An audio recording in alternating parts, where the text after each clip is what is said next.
Hello, everyone. Welcome to today's session, which you just heard the title and this page shows, Building a Risk Manual, a Means of Using Control Indicators to Prevent and or Mitigate Risk. My name, as was given, is Malcolm Schwartz, and during my management consulting and business career, I spent a lot of time and worked with a number of clients on risk management. I have found some things regarding risk management that have served me and my clients well. And I'll share them with you today during the session and hope you also will find them as useful as I did for both my management roles as well as my services to consulting clients. For example, when I was the Chief Financial Officer at Booz Allen Hamilton, I applied many of these ideas which led as a consequence to more useful information for my counterpart client serving partners and their staffs, both revenue and profit, and it led to much quicker closings and much better timing as a consequence for executive committee meetings, executive analysis, and executive decision making. Similar improvements resulted with many of my clients, as well as with, for them, a large reduction in surprises, which of course is key to risk management. So let's see if any of these ideas are useful to you. To begin, I'd like to move the slide, which isn't going to move. That's fascinating. Let's try there. No. Let's try there. What happened? Oh dear. There we are. Agenda. I knew we could get there. As advertised, and I hope this is why you signed up, first, introduction and objectives. Secondly, I want to do an overview of dealing with risk in general. I'm going to begin very basically with some definitions, then move on to how risk management is organized and designed, and forward to how risk is measured, is monitored, and is managed. Then we'll move on to why use business processes. This is sort of my underlying foundational piece. Why use business processes rather than business organization as such, and why doing so is a better way to manage risk, as well as, for that matter, to manage control and compliance, because the three are much better managed if they're integrated, and how to manage them from their design through their objectives. To deal with this business process approach, we'll define it and establish where risk management fits.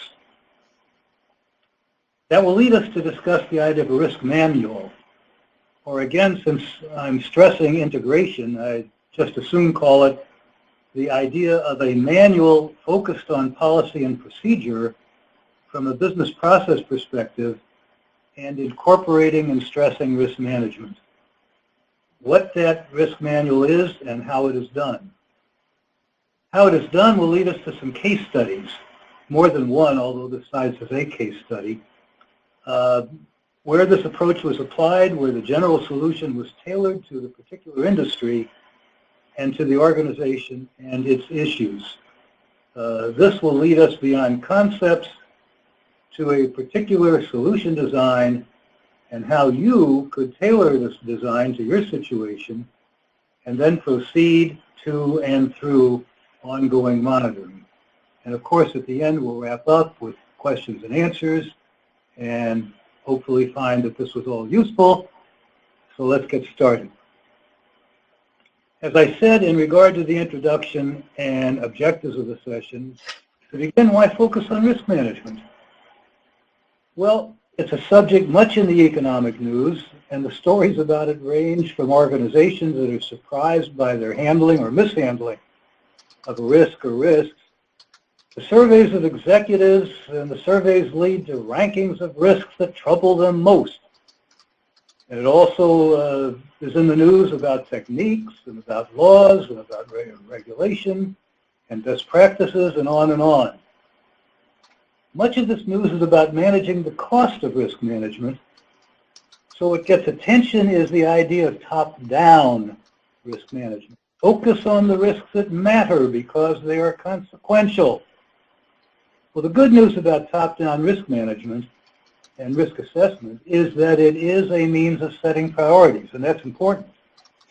The bad news about top-down approach is what does it mean to avoid managing risks that are deemed to be a lesser priority and that come back to haunt you? And that's happened to some of my clients. So the problem is top-down risk management without some underlying bottom-up may cause more risks than you'd like to believe. So we really have to start by understanding how to assess risk, and that means that we have to relate risk to the objectives of the work undertaken and to understand what risk management has to do with objectives, which leads us to explore whether those objectives can be achieved and what degree of certainty. The word certainty, in my view, is key because the opposite of that is uncertainty, and that begins to define what risk is. So, in exploring that certainty and uncertainty, the top-down approach can be useful, but it can lead to fragmentation, it can lead to lack of structure, and it can be exhaustive. In my view, bottoms-up knowledge of your business processes and their components can overcome those problems. And if you understand your business processes bottoms-up, then setting targets, setting objectives, and understanding the related extent of uncertainties and coping with those uncertainties for your business processes can be the basis for integrated planning and management, and for integrated risk management, compliance management, and control. So, we're going to get objective about objectives. How you do that, how doing that can result in greater efficiency and greater effectiveness. To do that, we'll need to understand the dimensions of risk in the context of business process objectives. The dimensions of risk in the context of business process objectives. And to do that, we'll have to be able to measure those dimensions of risk. To do that, we will use key risk indicators, KRIs as some abbreviate it, key risk indicators to measure business process performance related to the objectives. Today, because your backgrounds are diverse, I'm going to focus on a generic solution. In systems design, a generic solution is called a logical solution, so that we can move, and you can move, to a tailored, or what in systems design is called a physical solution. We're going to go, in other words, on a generic solution, set it up in a way that you can then tailor it to your specific industry and your specific company.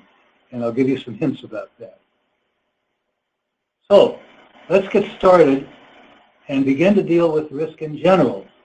Risk from the standpoint of measuring it, monitoring it, and managing it. I'm going to start with a quick overview discussion and perspective, and then we'll get into more detail.